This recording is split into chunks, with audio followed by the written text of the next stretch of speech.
So you've created a template or a document that you want to share with your students, but now you want to be able to share this particular template with another teacher who might want to do the same thing, but you don't want them to edit any of your original content.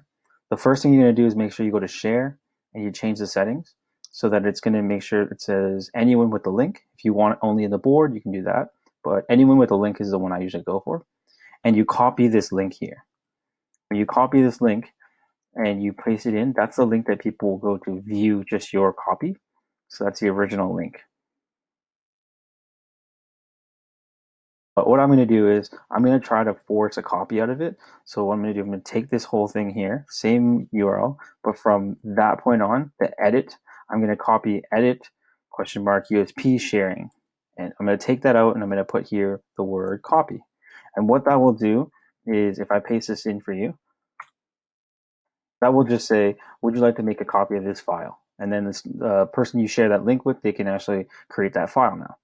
Let's say I don't want, or let's say I want to do the same thing, but I want to be able to preview it.